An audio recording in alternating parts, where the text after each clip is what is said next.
नमस्कार, image news FM 103.6 को दैनिक कार्यक्रममा हाम्रो नेपाल हामी नेपालीमा यहाँलाई हार्दिक स्वागत छ। कार्यक्रममा हाम्रो नेपाल हामी नेपालीमा हामीले मुलुकका कुरा गर्छौं, विशेष गरी मुलुकको अवस्थिति कस्तो छ, राजनीतिले गर्दा मुलुकलाई कस्तो ठाउँमा पुर्याउँछ, राजनीति सही भइदिएन, राजनीति गर्ने नेताहरू संकीर्ण भइदिए भने सिङ्गो देशलाई उनीहरूको व्यवहारको संक्रमण कसरी फैलिन्छ, सिङ्गो देश कसरी बिग्रन्छ, नागरिक कसरी तिलमिलाउँछन् र नागरिकले विवेक कसरी गुमाउँछन्। हामी यति बेला यी सबै कुराको गतिलो दृष्टान्त भनेर उभिएका छौं। मुलुकमा सही ढंगको र निस्वार्थ ढंगको राजनीति भइदिएको हुन्थ्यो भने कुनै पनि आन्दोलनहरू हुन्थेनन् होला, जनयुद्ध पनि हुन्थेन होला, कांग्रेस एमाले अथवा 62-63 का अनेकन किसिमका आन्दोलनहरू हुन्थेनन् होला, विकासका लागि दलहरू अझ मरिमेटेर लागेका भए। विशेष गरी 46 को परिवर्तन पछि यो मुलुकमा आन्दोलनका आवश्यकता छन् कि छैनन्, थिए कि थिएनन् भनेर गम्भीर ढंगको बहस गर्न जरुरी थियो र छ पनि। तर फेरि पनि आन्दोलन भइराखे र नागरिकलाई कमजोर र देशलाई कमजोर पार्ने ती आन्दोलनहरूले राजनीतिक परिवर्तन त गर्यो, ती परिवर्तनले न त देशमा र नागरिकमा कुनै गतिलो परिवर्तन देखिन सक्यो, न त राज्यले देशले गति लिन सक्यो। देश एउटै गतिमा घुमी मात्र आयो, एउटै रिङमा घुमी मात्र भयो। अझ विशेष गरी नेतादेखि कार्यकर्तासम्म, सामान्य नागरिकदेखि उच्च तहका व्यक्तिहरू सम्मले हामी देशप्रति अनेकन किसिमका गर्व गर्छौं र भन्छौं हामी इतिहासमा कसैको दास भएनौं, स्वतन्त्रतामा हामी निकै चुल्यौं, हामी स्वावलम्बी छौं, हामी सार्वभौम सम्पन्न छौं। यी अनेकन कुराहरूका चर्चा गर्न हामी कोही पनि पछि पर्दैनौं। हामी इतिहास कालदेखि नै कसैको दास भएनौं भनेर गर्व जति गर्दछौं र स्वतन्त्रताको मूल्य र महत्त्व जति हामी बुझ्दछौं, त्यस अनुसार हामीले देशका प्रति आचरण गर्यौं कि गरेनौं, कर्तव्यनिष्ठ भयौं कि भएनौं, देश सेवा गर्नका लागि अग्रसर भयौं कि भएनौं, देशलाई माथि उठाउनका लागि अत्यन्तै विशाल चिन्तन निर्माण गर्यौं कि गरेनौं, चौडा छाती बनायौं कि बनाएनौं, हामीले यो भने कहिले पनि सोच्दैनौं। नेपाल र भारतको सम्बन्ध आजको होइन, नेपाल इन्डियाको सम्बन्ध अनादिकालदेखिको सम्बन्ध हो र मित्रवत सम्बन्ध रहेको पनि भन्ने गर्छौं। तर फेरि पनि यो निकै पुरानो सम्बन्ध भइकन पनि भारत आज कहाँ छ, नेपाल आज कहाँ छ, भारतले नेपालका प्रति देखाउने व्यवहार कस्तो छ र नेपालले भारतका प्रति गर्ने व्यवहार कस्तो छ, यो पनि विश्व राजनीतिक मञ्चमा बहस गर्न लागेको विषय छ। नेपालमा लिच्छवी कालको शासन कायम हुँदा नेपालको छिमेकी मगध र झाँसी थियो भनेर इतिहासमा उल्लेख गरिएको छ। अंशु वर्माका पालामा मगधले पनि नेपाललाई कर तिर्थ्यो भन्ने गरिन्छ। कुनै बेला यस्तो थियो रहेछ कि कुनै अर्को देशले नेपाललाई कर तिर्थ्यो, नेपाल पनि शक्तिशाली थियो भन्ने कुराको इतिहासले दर्ज गरेको छ, इतिहासले सुरक्षित गरिदिएको छ। अंग्रेजले 18औं शताब्दीको सुरुमा इस्ट इन्डिया कम्पनी मार्फत कलकत्ता बन्दरगाहबाट प्रवेश गरेर भारतलाई आफ्नो अधीनमा राखिसकेपछि त्यही क्रमअनुसार नेपालको स्थिति कमजोर हुँदै गयो र नेपालको निकै ठूलो भूभाग अंग्रेजले हडप्यो पनि। अंग्रेजले नेपालले जोडेका आधा भन्दा बढी भूभाग हडपेको, तर फेरि पनि मूल थलोमा अंग्रेजले जित्न नसकेका कारण हामी हाम्रा गुमेका भूभागको चर्चा गर्दैनौं। तर फेरि पनि हामी सार्वभौम छौं, हामीलाई इतिहासमा कसैले दास बनाएन भनेर गर्व गर्छौं र कतै आफै दास बन्ने प्रवृत्तिमा त छैनौं भन्ने चर्चा चाहिँ गर्न सकिराखेका छैनौं। हाम्रो चरित्र, हाम्रो राजनीतिक कार्यव्यवहार दास मनोवृत्तिको छ कि छैन त, दास मनोवृत्तिबाट अग्रसर छ कि छैन त, यस्ता कुराहरू भने हामीले कहीँ कतै चर्चा परिचर्चा गर्दैनौं। देशलाई शब्दमा मात्रै उचालेर देश भव्य हुने होइन, देशलाई त व्यवहारमा उचाल्नुपर्छ। व्यवहारले हो देशलाई बलियो बनाउने, व्यवहारले हो देशलाई राम्रो बनाउने। यसकारण हामी देशलाई बलियो बनाउनका लागि हामीले आफ्नो व्यवहारमा सुधार्नुपर्छ, हामी बलियो हुनुपर्छ, हामी राम्रो हुनुपर्छ। यस्ता कुराहरूलाई हामीले कहिले पनि ध्यान दिएनौँ। अझ पछिल्ला दिनहरूमा त हामी दलमा बाँड्यौँ, जातमा बाँड्यौँ, क्षेत्रमा बाँड्यौँ र हामी अत्यन्तै निम्छरा भयौँ, हामी बालुवाका कण जस्ता भयौँ। यसकारण पनि हामी कमजोर भयौँ। हामी कमजोर हुनु भनेको देश कमजोर हुनु हो। देश कमजोर हुनु भनेको लगभग समाप्तताको यात्रामा उन्मुख हुनु हो।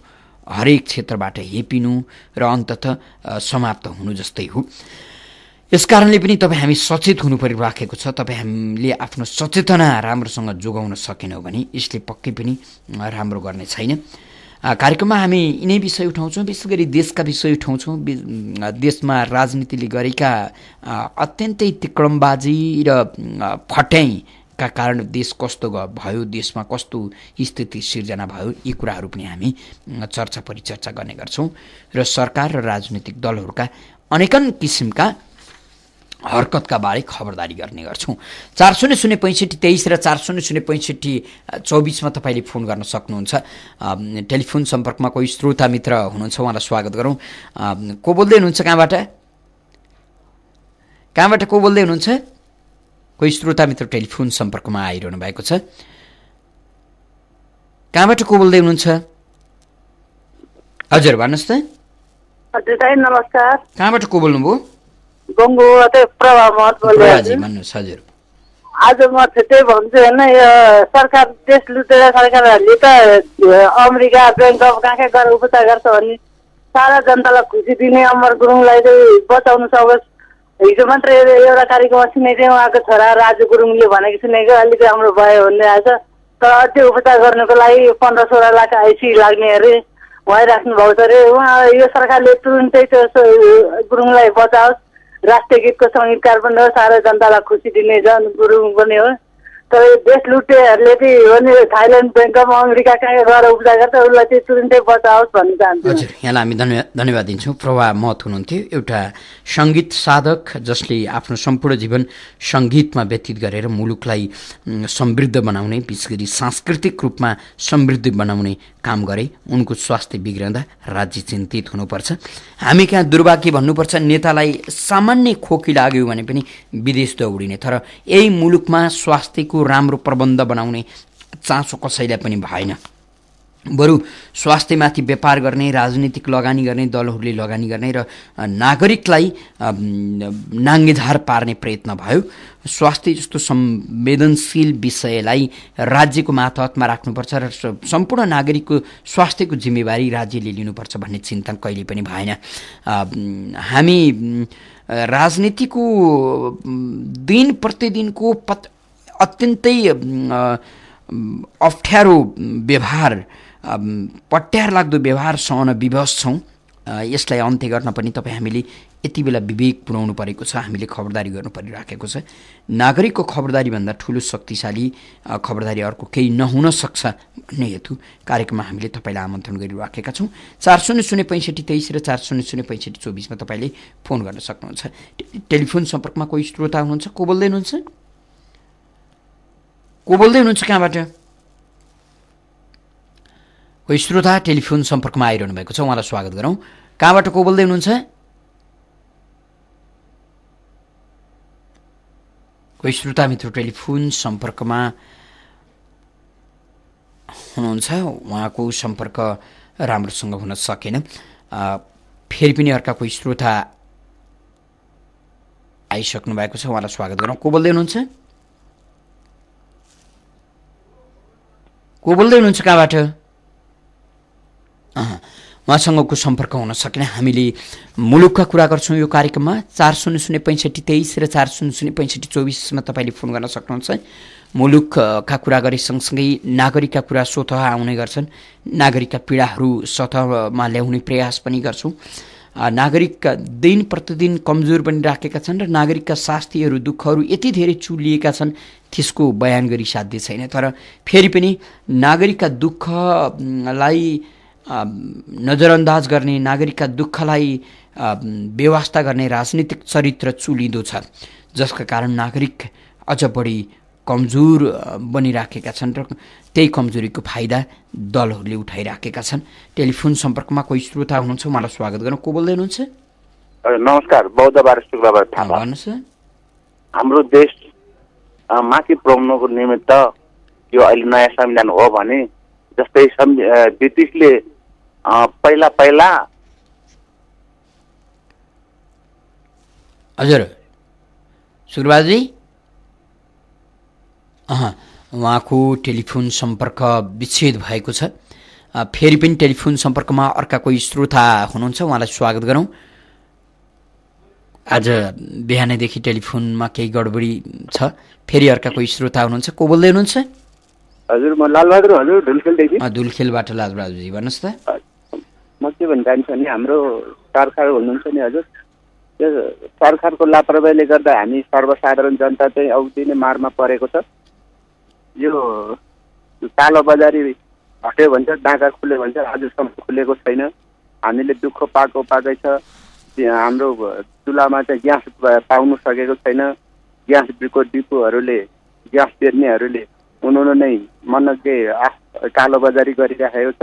हामीले सिलिन्डर बोकेर गयो भने आज छैन भन्छ, उनीहरू रातारात बेच्छ। यसलाई चाहिँ छिटोभन्दा छिटो सरकारले नियन्त्रण गरोस् भन्ने चाहे। हजुर हजुर, यहाँलाई हामी धन्यवाद दिन्छौँ लालबहादुरजी हुनुहुन्थ्यो हामीसँग कुरा गर्दै। फेरि पनि मुलुकमा 6 महिना लामोदेखि आन्दोलन चलिराखेको छ। झन्डै 4 महिना लामो समयदेखि नाकाबन्दी भएको छ। नाकाबन्दी खुलेको कुरा पनि सार्वजनिक भएको छ, तर नागरिकका उपभोग्य वस्तुहरूको अभाव उत्तिकै छ। अझै पनि कालाबजारी जस्ताको तस्तै छ। सरकार कालाबजारीलाई न नियन्त्रण गर्न सक्छ, न त नागरिकका दैनिकीलाई सहज बनाइदिन सक्छ। अत्यन्तै कमजोर मनस्थिति बोकेर नागरिकका दुःखमाथि शासन गर्न जब राजनीति पल्किन्छ, त्यसपछि उसले सम्पूर्ण चिज गुमाउँछ भन्ने दृष्टान्त हामीले स्थापित गर्न खोजिराखेका छौँ। यी सबै पीडाहरू भोग्नुको पछाडिको एउटै कारण नेपाली राजनीति आफैमा कमजोर छ र कमजोर राजनीति फेरि पनि नागरिक माथि लाद्न खोज्दैछन् उनीहरू। हामी नागरिक त्यही दलहरूको कमजोरी बोक्नका लागि जन्मिएका हौँ भन्ने स्थितिमा पुगिराखेका छौँ। टेलिफोन सम्पर्कमा कोही श्रोता हुनुहुन्छ, उहाँलाई स्वागत गरौँ। को बोल्दै हुनुहुन्छ? हेलो हजुर भन्नुहोस् त। हजुर नमस्कार ठाकुरजी, को बोल्दै हुनुहुन्छ? म गङ्गा प्रसाद शर्मा नेपाली। भन्नुहोस्। सर्वप्रथम त श्रद्धेय अमर गुरुङज्यूको स्वास्थ्य उपचार र सरकारी शीघ्र व्यवस्था गरोस् भन्न चाहे र आजको विषयवस्तु उठाउनु पर्ला। सामान्य प्रधानमन्त्रीको भारत भ्रमणको चाँजो पाँजो मिलाउन अर्थमन्त्री पठाउँदा अर्थमन्त्रीले व्यक्त गरेको क्रियाकलापले सत्ताधारी दल एमाले र राप्रपा नेपाल बीच खटपट देखियो। यो स्वाभाविक पनि हो, कुनै पनि दल विशेषको कुरा होइन, राष्ट्रका कुरा हुन्। यो भ्रमण कैयौँ उसमा चाहिँ दस्तावेजहरू बनाउनु पर्ने हुन्छ र पञ्चशीलको आधारमा गर्नुपर्ने हुन्छ। यसमा परराष्ट्र मन्त्रालयले गर्नुपर्ने थियो, त्यतातिर ध्यान दिएन। जलस्रोतको कैयौँ 18-19वटा सन्धिहरू अहिले म्याद नआएको अवस्था छ, त्यसलाई पुनर्नवीकरण गर्न अरू नयाँ लेनदेनको कुरा गर्नलाई नै उहाँको भ्रमण यो आतुर भएको छ। आम नेपाली नागरिकले यही परिप्रेक्ष्यमा नेपाल भारत बीच सम्बन्ध सहज नभई पञ्चशीलका आधार र सिद्धान्तका आधारमा वैदेशिक नीति नबनाई के एजेन्डा लिएर जाने हो त्यो तय गरेर मात्र भारत भ्रमण जाऊ भन्दै वास्ता नगरी प्रधानमन्त्री भारत भ्रमण जाँदै हुनुहुन्छ। त्यो भ्रमण नेपालीको लागि भन्दा भारतको लागि प्राकृतिक स्रोत सुम्पन्न हतार भएको हो। हालै प्रकाशित कर्णाली आयोजनाको सम्झौताका प्रावधान केही बाहिर प्रकाशित भएका छन्, ती गम्भीर आपत्तिजनक छन्, राष्ट्रघाती रहेछन्। यो आयोजनाको सम्झौता खारेज हुनुपर्छ। यस्तै अरू जलविद्युत आयोजना पनि म्याद नागेका असमान सन्धिको म्याद थप गर्न हतार गरेका छन्। यही चाँजो पाँजो मिलाउन इन्डियाका भक्त अर्थमन्त्रीलाई पठाइएको हो, जबकि सरकार प्रमुखको भ्रमणको चाँजो पाँजो विदेश मन्त्रालयले मिलाउनु पर्थ्यो। त्यसैले खबरदार आफ्नो स्वार्थ पुरा गर्न यो भ्रमणलाई प्रयोग नगर, देश हित विरुद्धको काम नगर भनेर म चेतावनी र खबरदारी गर्न चाहन्छु। नमस्कार। यहाँलाई हामी धन्यवाद दिन्छौँ। गङ्गा प्रसाद शर्मा नेपाली हुनुहुन्थ्यो। विशेष गरी महत्त्वपूर्ण निकायमा राजनीतिक दलहरूको भागबण्डाका आधारमा नियुक्ति गरिने गरिन्छ। हुँदा नेपाल राष्ट्र ब्याङ्क र सँगै सर्वोच्च अदालत जस्तो महत्त्वपूर्ण क्षेत्र अथवा अदालत र राष्ट्र ब्याङ्क जस्तो महत्त्वपूर्ण क्षेत्रमा पनि राजनीतिक भागबण्डाका आधारमा नियुक्ति गर्न थालियो। अहिले डेप्युटी गभर्नर नहुँदा राष्ट्र ब्याङ्कको अवस्था अस्तव्यस्त भयो, त्यहाँको काम कारबाही चुस्त दुरुस्त हुन सकेन, डेप्युटी गभर्नरले गर्ने कामहरू लथालिङ्ग भए र राष्ट्र ब्याङ्कका काम कारबाहीहरू प्रभावित भए भनिएको छ। यो डेप्युटी गभर्नर नियुक्ति गर्न नसक्नु, राजनीतिक भागभण्डा मिलेन, दलहरूका मिलीभगतको कुरा मिलेन, यता अदालतको अवस्था त्यस्तै छ। हजारौँ मुद्दाहरू, पुराना मुद्दाहरू चाङमाथि चाङ खप्टेर बसेका छन्, तर न्यायाधीश नियुक्तिको प्रक्रिया ठप्प छ। हरेक वर्ष विवाद हुन्छ। राजनीतिक दलहरूको भागभण्डामा नियुक्ति गर्नुपर्ने, न्यायाधीश नियुक्ति गर्नुपर्ने प्रावधान 46 पछि राखियो। दलको कार्यकर्तालाई लगेर न्यायाधीश बनाइसकेपछि त्यस्तो न्यायाधीशले कस्तो न्याय देला, कस्तो निसाब गरिदिला पीडितका पक्षमा, यो पनि सोचनीय विषय छ। राजनीति कति हदसम्म सङ्क्रमित भयो, राजनीतिले कति हदसम्म अनुशासनहीनता प्रदर्शन गर्यो भन्ने दृष्टान्तहरू यिनै पनि काफी छन्। यसर्थ बेलगाम बन्दै गएको नेपाली राजनीतिलाई लगाम लगाउनका लागि नागरिकले यत्न गर्ने बेला भएको छ, प्रयत्न गर्ने बेला भएको छ। 400-65-20 र 400-65-24मा हामी तपाईँलाई स्वागत गर्छौँ। कोही श्रोता हुनुहुन्छ, को बोल्दै हुनुहुन्छ, कहाँबाट? नमस्कार, म छवि रमण अधिकारी। भन्नुहोस् त। हिजोको दिनमा एउटा चप्पल, एउटा पाइन्ट, एउटा टोपी किन्न हैसियत नभएका भोका नाङ्गा मान्छेहरू आज अरबौँपति करोडौँपति भएका छन्। कहाँबाट भन्दा त्यही भागभण्डाबाट पैसा कुम्ल्याउने हो। एउटा जिएम नियुक्ति गर्दा 15 करोड रुपियाँ, एउटा सामान्य प्रहरीको इन्सपेक्टरका लागि 10 लाख रुपियाँ, 12 लाख रुपियाँ रेट फिक्स भएको छ। एउटा सिपाही भर्ती गर्दा 3 लाख 4 लाख रुपियाँ रेट फिक्स हुन्छ भनेको चाहिँ। अनि त्यो कहाँबाट आउँछ त? उनीहरू कमाउने कसरी? यसैको लागि यो बहुदलीय व्यवस्था र 17 सालमा तत्कालीन राजा महेन्द्रले त्यसै कु गरेका होइनन् अरे। अहिले म बुढापाकाहरूलाई बुझ्छु, सोध्छु क्या म हिँड्दै जाँदा, किन त्यस्तो भएको थियो भन्दा यस्तै अति भएको थियो अरे, अत्याचार गरेका थिए अरे, लथालिङ्ग भत्ताभङ्ग सारा चौपट। त्यस पछाडि बाध्य भएर यो त भएन, देश त अब बर्बाद हुने भयो, सबै चलखेल बाहिरको मान्छेहरूबाट, विदेशीहरूबाट। त्यस कारण अनि त्यहाँबाट एकदलीय व्यवस्था पञ्चायत सुरु भएको भन्ने कुरा अहिले पनि बुढापाकाले सुनाउँछन्। हुनसक्छ कतिलाई यो कुरा अपाच्य लाग्ला। म पञ्चायतको पक्षपाती पनि होइन, म बहुदलीय व्यवस्थाको विरोधी पनि होइन, गणतन्त्रको म सत्ता सराप गर्दै हिँड्ने म त्यस्तो खालको मान्छे पनि होइन। हामीलाई त काम चाहियो बाबा। सिङ्गापुरमा जस्तो सुकै गल्ती गर्ने मान्छेले पनि न्यूनतम भनेको तपाईँलाई 3 कोरा खान्छ त्यही गलत गरेपछि, चाहे राष्ट्रपति किन नहोस्, राष्ट्रपतिको छोरो किन नहोस्। नेपालमा एउटा सामान्य टोलको एउटा ठुटे नेताको आसेपासे मान्छेले मान्छे मारे पनि कानुनले छुँदैन। त्यो प्रवृत्तिको विरुद्धमा हामीले बोल्छौँ, बोलिरहन्छौँ। अब तपाईँले अघि नै देशको कुरा गर्नुभयो। यो देश हो कसैको दासत्व स्वीकारेन, प्रत्यक्ष रूपमा कसैको कुनै विदेशीको झन्डा यहाँ फरफराएन, तर वैध के भन्दा भित्रभित्रै सबै कुरा सुम्पिने काम भयो। तपाईँलाई जब बिहारमा लालु यादव बसेका थिए नि र मधेसवादी नेताहरू बसेको तस्बिर हामीले देख्यौँ, मलाई त ठ्याक्कै के आयो भने पहिलेको नारायण रेड्डी दरबारको याद आयो। पहिले पनि राजा, हाम्रा देशका राजा त्यसरी बसेर नेताहरू अगाडि बसेर छलफल गरेको, भेटवार्ता गरेको कुराहरू हामी समाचारमा हेर्थ्यौँ। ठ्याक्कै ती राजाको ठाउँमा लालुलाई मैले त्यस्तै अनुहार देखेँ क्या। बरु नागार्जुन दरबार गइदियो भए केही हुन्थ्यो होला नि, कमसेकम हामी भन्थ्यौँ हाम्रा नेताहरू हाम्रै मान्छेकोमा गएर कमसेकम एउटा सहमति गरे भन्ने कुरा हुन्छ नि त।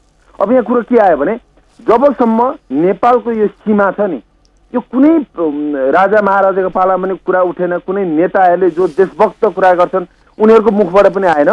यो चारैतिरको नाका जुन खुल्ला छ यसलाई काँडे तारभा पनि लाउनुपर्छ। सबैभन्दा पहिलो काम भनेको देशलाई आफ्नो हैसियतमा अगाडि बढाउने हो भने, त्यस पछाडि भनेको विदेशी कूटनीतिक नियोगहरूलाई उनीहरूको दायराभित्र राख्ने आँट गर्नुपर्छ सरकारले। तर यहाँ के हो हेर्नुहोस् है, दुर्भाग्य हो। अघि एकजना मित्रले भने जस्तै 6 महिना हुन लाग्यो मैले एउटा हाफ सिलिन्डर पाएको छैन। हेर्नुहोस् क्युमा बस्छ, त्यो नाम त कतिचोटि टिपायो। अब हेर्नुहोस् अति प्रभावशाली र प्रखर वक्ता र सबले मानेका र सबै डराउने खालका तपाईँलाई केपी ओली प्रधानमन्त्री रहेछ।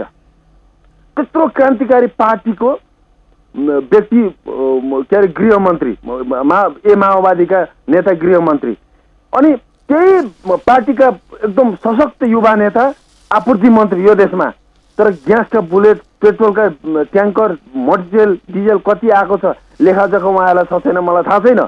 त्यति धेरै आउँदाखेरि पनि अहिले हाफ सिलिन्डर ग्यास 6 महिना भयो मैले पाएको छुइनँ, म जस्तो कयौँले पाएका छैनन्, तर ब्ल्याकमा हेर्नुहोस् जति पनि पाइन्छ। भनिसकेपछि देश यो पाराले बन्नेवाला छैन जबसम्म हामी अब प्रतिकारमा उत्रिनौँ। दुईटा काम गर्नुपर्छ। अघिल्लो चुनावको बेलामा जो नेताले जे प्रतिबद्धता घोषणापत्र सहित आएका थिए, अबको चुनावमा ती मान्छेहरू आउँदाखेरि हरेक टोलका मान्छेहरूले त्यो घोषणापत्र देखाएर तैँले के चाहिँ नापिस् त, आइन्दा यो टोल नछिर भनेर प्रतिकार गर्नुपर्छ। त्यस पछाडि मात्रै परिवर्तन हुन्छ, होइन भने केही हुनेवाला छैन। सर नमस्कार। हजुर, छवि रमण अधिकारी हुनुहुन्थ्यो हामीसँग कुरा गर्दै। फेरि पनि टेलिफोन सम्पर्कमा अर्का कोही श्रोता मित्र हुनुहुन्छ। को बोल्दै हुनुहुन्छ? टेलिफोन सम्पर्कमा कोही श्रोता आइरहनु भएको छ। को बोल्दै हुनुहुन्छ?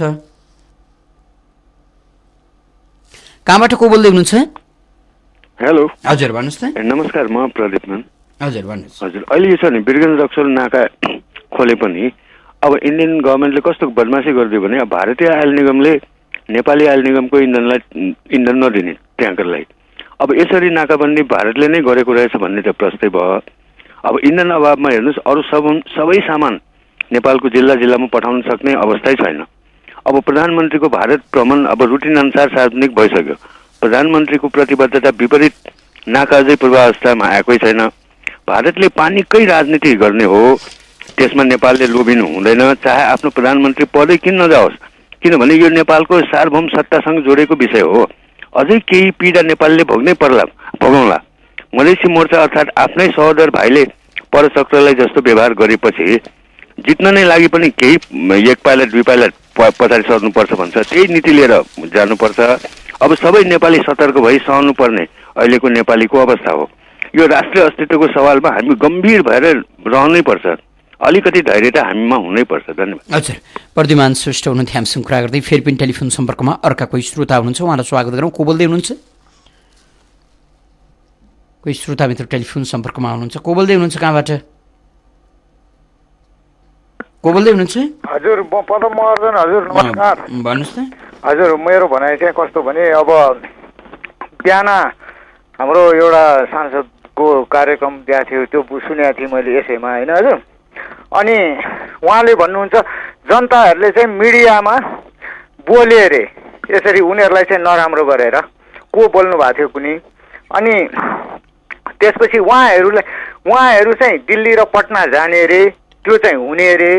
अनि हाम्रो जनताले चाहिँ मिडियामा लौ न मलाई यस्तो दुःख पर्यो, हामी जनताले यसरी दुःख पायौँ भनेर भन्नु नहुने रे भनेर उहाँले बोल्नुभयो के। अनि उहाँहरू चाहिँ आफू किन गएको त, विदेशलाई गुहार्न? उहाँ त्यहाँ मात्रै होइन अर्को तेस्रो देश पनि जान्छु भन्नुभयो उहाँले, बिहान मैले सुनेको छु भने। उहाँले पटना र दिल्ली गुहार्ने, जनताले चाहिँ मिडियामा बोल्नु पनि नपाउने, यो यस्तो चाहिँ गर्नु भएन। उहाँहरूले पनि बुझिदिनु पर्यो। अब जनताले अहिले नाका अघोषित नाका खुल्यो अघोषितै रूपमा, तर अब जनताले अब यसरी नाका खोइ त्यो विराटनगरबाट चाहिँ अब केही पठाएको छैन, तेल भरेर पठाएन। अब यहाँ जनताले आशा गर्यो नि, मैले हिजो पनि बोलेको थिएँ, तर खोइ त जनताले आशा गर्ने आशामा चाहिँ निराशै भएर बस्नु पर्ला जस्तो छ। अब उहाँहरूले चाहिँ अब इन्डियाबाट नपठाउने, अनि यो के हो, यो नेताज्यूहरूले मधेसका तराईका नेताज्यूहरूले चाहिँ के खोजेका र यहाँका सरकारले यो जनतालाई चाहिँ के ठुलो हेरेर यसरी दुःख पाएको हेरेर बस्ने, यो के, यो त विडम्बना छ। यो नेपालमा मैले त यस्तो लाग्न थाल्यो कि म सहरमा जन्मेर के पाएर मैले, सहरमा जन्मेर मैले के पाएर मैले, न त धारामा पानी छ। अब हाम्रो कहाँ यहाँ 4 दिनमा पानी आउँथ्यो धाराबाट, अब अहिले एक हप्तामा अरे, त्यो पनि न मिडियामा आएको न केहीमा आएको। अब एक हप्ता पछि चाहिँ आउँछ अरे। ल जनता हामीबाट चाहिँ सुन्यो, खानेपानीले केही भन्दैन। अब यसरी चाहिँ ठाउँ ठाउँमा चाहिँ धारा चुहिएको छ। यहाँलाई हामी धन्यवाद दिन्छौँ। राजनीति अनुत्तरदायी बने सँगसँगै प्रशासनका निकायहरू पनि अनुत्तरदायी बनिराखेका छन्। त्यसको प्रत्यक्ष प्रभाव पर्ने नागरिकलाई हो, उपभोक्तालाई हो। फेरि पनि हामीले त्यसको चर्को प्रतिकार गर्न सकिराखेका छैनौँ। नेपाली राजनीति सजिलो व्यापार बनेको छ, सजिलो धन्दा बनेको छ। यो सजिलो धन्दाका लागि राजनीतिमा लाग्नेहरू हामी छिटो धनी हुन्छौँ, छिटो शक्तिमा पुग्छौँ, पहुँचमा पुग्छौँ र हामीले भनेका कुराहरू गर्न पाउँछौँ। जिन्दगी सफल बनाउनु छ भने राजनीति मात्रै गर्नु छ यस्तो सोच्छन्। राजनीति सेवा हो, राजनीतिमा नैतिकता हुन्छ, राजनीतिमा पाप धर्मको पनि कुरा हुन्छ भन्ने चिन्तन पटक्कै रहेन। अहिले निर्वाचन आयोगले दलहरूलाई थ्रेसहोल्डको प्रावधान ल्याउनका लागि विशेष गरी राजनीतिक दल सम्बन्धी ऐन एकीकरण र संशोधन गर्न बनेको विधेयकको प्रस्तावमाथि मस्यौदामाथि थ्रेसहोल्डको व्यवस्थाप्रति छलफल कार्यक्रममा साना दलहरूको चर्को विमति रह्यो र विशेष गरी उनीहरूले जति मत ल्याए पनि त्यो मत हो, त्यो मतको मूल्य हुनुपर्छ, हामीलाई थ्रेसहोल्डको व्यवस्थाले अपमान गर्यो भन्ने जिकिर गरेका छन्। र मुलुकमा कतिको सङ्ख्यामा दल छन्, कति हजार पुग्लान्, यही ढङ्गले राजनीति फस्टाउँदै जाने हो, राजनीतिलाई कसैले लगाम नलगाउने हो भने राजनीति गरेपछि कुनै न कुनै दिन काकतालीले मन्त्री हुनै पाइन्छ। मन्त्री भइसकेपछि 2 महिना मात्रै मन्त्रालयमा बसियो भने पनि जीवनलाई कमाउने पुग्ने पैसा कमाउन सकिन्छ। यो ढङ्गको चिन्तनबाट ग्रसित भएका व्यक्तिहरू राजनीतिमा प्रवेश गरिसकेपछि थ्रेसहोल्डको विरोध त गर्ने नै भए र यदि थ्रेसहोल्डको व्यवस्था भएन भने मुलुक कस्तो होला? साना दलहरूका लागि पनि यो मुलुक लुट्नका लागि बाँकी रहला कि नरहला, यो चिन्ताको विषय बन्न थालेको छ। फेरि पनि टेलिफोन सम्पर्कमा अर्का कोही श्रोता मित्र हुनुहुन्छ, उहाँलाई स्वागत गरौँ। को बोल्दै हुनुहुन्छ? कोही श्रोता टेलिफोन सम्पर्कमा हुनुहुन्छ, को बोल्दै हुनुहुन्छ? हजुर भन्नुहोस् त। म छविन्द्र राज कणेल बागबजारबाट। नमस्कार, भन्नुहोस्। मेरो भनाइ यहाँ गम्भीरमान दाईको पनि अहिले कुरा सुने, त्योभन्दा अगाडिका पनि धेरै मित्रहरूको कुरा सुने। राष्ट्रियताको कुरा हजुरले अब बेला बखतमा जोरदार रूपमा उठाइराख्नु भएको छ। म विशेष गरिकन कार्यक्रम सुन्छु र आज चाहिँ मैले पनि बोल्ने मौका मिल्यो, यहाँ लाग्यो अघिदेखि प्रयत्न गर्दा गर्दै। अब राष्ट्रिय राजनीतिको कुरोको चुरो चाहिँ संसारभरि शक्ति पावरको खेल रहेछ। हाम्रो देशमा जे जति नेताहरूले गर्न सके त्यो अब पावरको दबावमै गरेका रहेछन्। अब गर्न नसकेको काम जे जति भएको कुरो त अहिले 21औं शताब्दीमा आएर सूचना प्रविधिको युगमा आइसकेपछि दुनियाँले छर्लङ्गसँग देखे भारतले कस्तो कस्तो दबाब दिँदो रहेछ, कस्तो कस्तो खेल गर्दो रहेछ, बाहिर के भन्दो रहेछ, भित्री कुरोको चुरो के रहेछ भन्ने कुरो त धेरै अब नेपाली अनभिज्ञ छैनन् भन्ने मलाई लाग्छ। र संविधान देशमा जारी नभएको भनेर गर्न नसकेको भनेर नेतालाई पत्रु बनाउन गाला चड्काउने अभियानसम्म सुरु हो यहाँ। अब बनाउँदाखेरि भोलिपल्टदेखि नाकाबन्दी सुरु भयो भारतबाट। भनेपछि यो भारू र दारूमा बिकेका दिल्लीका बिल्लीहरू जबसम्म हामी चिन्दैनौँ न, तिनलाई हामी कारबाही गर्न सक्दैनौँ न, नागरिक तहबाट नङ्ग्याउन सक्दैनौँ, तबसम्म यहाँ केही पनि नहुने रहेछ। अब यहाँकाले केही गर्न खोज्यो भने त्यसलाई पहिला नम्बर फकाउने, दोस्रो नम्बर हप्काउने, तेस्रो नम्बर मारि पनि दिने रहेछ। यो पनि हामीले देख्यौँ। केही गर्न खोज्ने अघि 17 सालको राजा महेन्द्रको कदमको अलिकति कुरो उठाएको पनि सुने। राजा महेन्द्रले केही त्यस्ता सुधारका रचनात्मक राम्रा काम गरे, राजनीतिक रूपमा त हस्तक्षेप गरे। राजनीतिक छाडा भएपछि त्यो हस्तक्षेप गर्नु पनि पर्दो रहेछ तत्कालीन शासकले। अब स्कुल खोल्नेदेखि लिएर भूमि सुधारका कुरादेखि लिएर किसान मैत्री, सुकुम्बासी प्लानदेखि लिएर चाहिँ धेरै तपाईँको राष्ट्रिय गानहरू चाहिँ लोकप्रिय त्यतिखेरका सबै महेन्द्रको अन्त्यपछि सकिए। वीरेन्द्र आएपछि अरू नै सुरु भयो। भनेपछि शिक्षाको नियोजन भयो। अब तपाईँको गाउँ फर्के भनियो, चुनाव हट्यो। अब त्यस्तै हुँदै हुँदै तपाईँको राष्ट्रिय गान पनि गाउँछ गीत नेपाली छोडेर श्रीमान गम्भीर भनियो। यसै गरेर नाकाबन्दीका सेरोफेरोमा अब 27 सालमा नाकाबन्दी लाग्यो, 28 मा राजा महेन्द्र पनि सुइँकेइएछ। अब हामीले बुझ्दै जाँदाखेरि अब अहिले वीरेन्द्रलाई चाहिँ भनेदेखि 45 सालमा नाका लगाइयो, केही शक्ति पावर सेयर गराइयो। अब चाहिँ उनका धर्मपुत्रहरूलाई यहाँ ल्याइयो र सम्पूर्ण उद्योग धन्दा कल कारखाना समाप्त बनाइयो। महाकाली सन्धि फेरि अर्को असमान थपियो। हामीहरूले पाएको भनेको यो हो। नेपाली जनतालाई मासु भ्यागुत्तो जित्यौ तिमीहरूले, राजनीतिक अब आयो स्वतन्त्रता भन्ने, आर्थिक रूपमा हरिकङ्गाल बनाउने, संसारको गरिब बनाउने र प्राकृतिक साधन स्रोत जति भारतले सबै कुरा लाने, अब भारतका जोगीहरू यहाँ योगा र स्योगा भन्ने, यहाँका जडीबुटी टडकमा लाने, बाक्सा यहाँ चाहिँ भन्दै प्याक गरेर पसल खोलेर औषधि बेच्नुपर्ने, सियो धागो सबै अब उताबाट आउनुपर्ने, जम्मै यहाँनिर चाहिँ एसम्यानहरू बस्नुपर्ने, पावर सेयर गरेर खानुपर्ने, नेपालीले सदाभार ऋण बोकिदिनु पर्ने। यही कुरो मैले पनि बुझ्दैछु यो देशको नागरिक हुनुको नाताले सर। अब यसको विकल्प के हो? अब यसो गर्छु र उसो गर्छु भनेर चुनाव जित्न आउने अब 1.5-2 वर्ष बाँकी छ। अब यसो गर्न सकिन भने तिमीलाई टुँडी खेल्न लगेर के गर्ने? दाम्लाले बाँधेर झुन्ड्याउने भनेर चाहिँ प्रश्न गर्ने कि नगर्ने? अब तिमी जुनसुकै पार्टीको होस्, तिम्रो प्रतिबद्धता अनुसारको काम गर्न सक्ने तिम्रो क्षमता र ल्यागत हैसियत के छ? तिमी एउटा स्वदेशको जीवनदेखि मातृभूमिमा जीवनदेखि तिमी जन्मिएर राष्ट्र जनताको हितका निम्ति काम गर्दा फाँसीमा लड्किन तयार छौ कि छैनौ? यो इतिहास तिमीलाई पनि थाहा होला, हामीलाई पनि थाहा छ। तर तिमीले झुक्क्याएर झेलखेल गरेर अब नेपाली जनताको राष्ट्रिय राजनीतिलाई फोहोरी एउटा डटी गेमको रूपमा चाहिँ प्रयोग गर्ने हो कि अब साँच्चै चाहिँ स्वाधीन स्वतन्त्रलाई ऊर्जाको विकास गर्न तिमी जलस्रोतको चाहिँ धनी देशमा नागरिकलाई आह्वान गरेर तुरुन्तसँग अहिले यहाँ आह्वान गर्ने हो भने खर्बौं रुपियाँ चाहिँ भनेदेखि नेपाली जनताले पैसा दिन तयार छन्। आज टाइसुट लाएर ह्यान्डचेक गरेर चाहिँ भनेदेखि तपाईँको चाहिँ सेयर ब्याङ्कले माग्छ, धोक्राका धोक्रा पैसा लगेर धेर भयो भनेर फिर्ता गर्छ। अनि यहाँ पैसा छैन, यहाँ केही छैन, गरिब सतीको शराब परेको देश, यहाँ केही हुँदैन भनेर हामीलाई उल्लु बनाइन्छ। त जलस्रोतको चाहिँ भने विकास पहिला नगरी ऊर्जाले संसार विकसित हुँदो रहेछ, वस्तु र प्रविधिको विकास गरेर निर्यात गरेपछि धनी हुँदो रहेछ, थाहा भयो। अब हामीलाई त्यति कुरा सिकाइरहनु पर्दैन भनेपछि किन चाहिँ यो कुरा यिनीहरूले गर्दैनन्?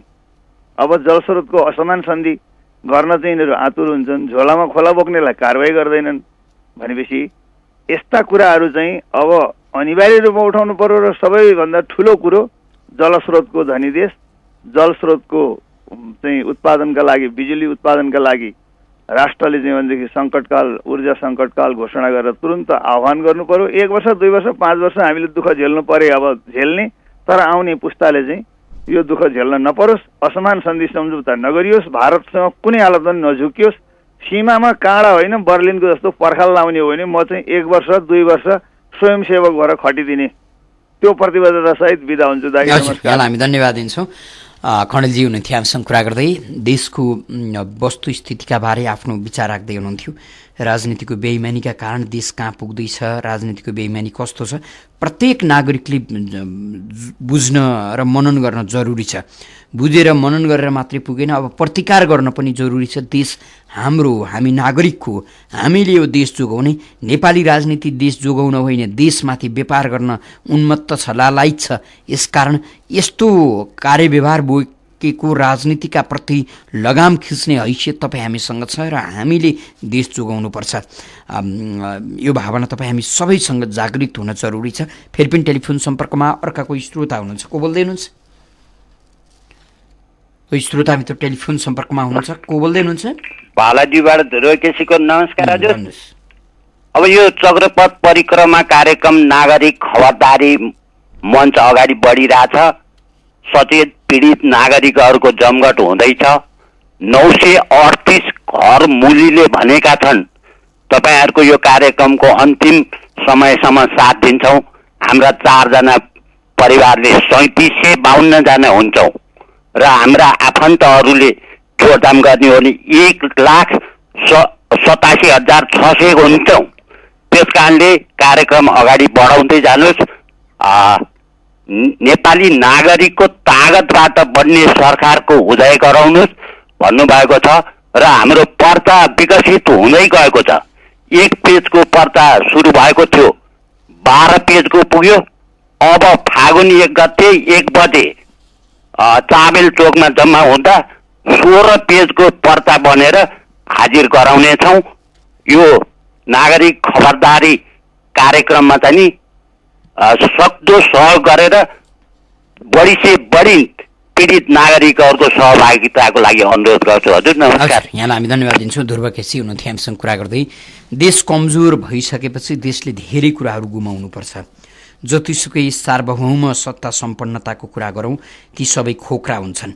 मुलुकलाई बलियो बनाउने काम पुर्खाहरूले पनि गरेनन्, विशेष गरी शासकहरूले गरेनन्, अघिल्ला शासकहरूले गरेनन्।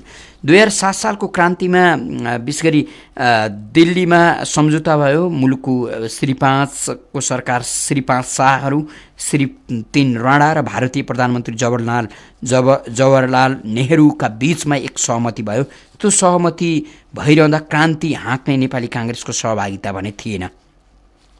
कसरी हुन्छ, ठुलो छिमेकी मुलुकले सानो कमजोर तर आफूलाई अत्यावश्यक हुने देशलाई खेलाउँदो रहेछ। 2007 सालमै पनि भारतले राम्रैसँग खेलाएको तथ्य हो यो। क्रान्ति हाँक्दै गरेको र दिल्लीमै बसेर क्रान्तिको खाका कोर्दै गरेको काङ्ग्रेसलाई सहभागी बनाएन दिल्लीले। त्यो सम्झौतामा काङ्ग्रेस सहभागी भएन र त्यो सम्झौतापछि मुलुकमा मोहन शमशेर राणाको प्रधानमन्त्रीत्व नै कायम राख्ने सहमति भयो। 2008 साल असाढ 2 गतेबाट नेहरूले नेपालको पहिलो भ्रमण गरेको इतिहासमा उल्लेख गरिएको छ। सँगै सन् 1951मा मोहन शमशेरलाई हटाएर मातृका प्रसाद कोइरालालाई प्रधानमन्त्री बनाइए। जब नेहरू नेपालमा भारतका प्रधानमन्त्री नेहरू नेपालको भ्रमण गरे, पहिलो भ्रमण गरेको उपलब्धि एउटा प्रधानमन्त्रीलाई हटाएर अर्को प्रधानमन्त्री बनाउने भयो र 1953 जुलाई ताका मातृका प्रसाद कोइराला भारतको भ्रमणमा निस्के र 1954मा कोशी सम्झौता गरे। यसरी राजनीति लेनदेन भएको छ। छिमेकी मुलुक ठुलो भएपछि, समृद्ध भएपछि र चलाख भएपछि सानो मुलुकको राजनीति कसरी टुक्रिँदो रहेछ र सानो मुलुकको राजनीतिले देशलाई कसरी बेच्दो रहेछ भन्ने एउटा दृष्टान्त हो। त्यो परम्परा आज पनि त्यसै गरी छ। जनयुद्ध भारतमै बसेर लडियो, अहिले मधेस आन्दोलन भारतमै बसेर लड्ने प्रयास गरिएको छ, लडिएको छ। हिजो काङ्ग्रेस एमालेहरू पनि भारतमै बसेर राजतन्त्र हटाउने अथवा बहुदलीय प्रजातन्त्र स्थापना गर्ने लडाइँ लडे। यसको अर्थ मुलुकलाई विकसित बनाउने, मुलुकलाई धनी बनाउने, मुलुकलाई समृद्धशाली बनाउने लडाइँ राजनीतिका बीचमा रहेन, मुलुकमा शासन गर्ने लडाइँ रह्यो। शासन गर्नका लागि छिमेकी मुलुक भारतले शासन सत्तामा हामीलाई पुर्याइदिन्छ, त्यो भ्रम र त्यो भ्रान्ति नेपाली राजनीतिमा कायम रह्यो र त्यही भ्रम र भ्रान्ति चाहिँ सत्यमा पनि परिणत भइदियो। दुर्भाग्य यही हो। यसकारण पनि हामी समृद्धशाली बन्नका लागि, देशलाई बलियो बनाउनका लागि नागरिकको सचेतना पनि उत्तिकै चाहिन्छ। कार्यक्रममा हाम्रो नेपाल हामी नेपालीको निर्धारित समय सकिएको छ। कार्यक्रम सुनेर र कार्यक्रममा आफ्नो सहभागिता जनाइदिएर साथ दिनुहुने सम्पूर्ण श्रोता मित्रलाई धेरै धेरै धन्यवाद दिँदै सहकर्मी सुजन गुरुङका साथमा ठाकुर बेलवासी बिदा हुन्छु। नमस्कार।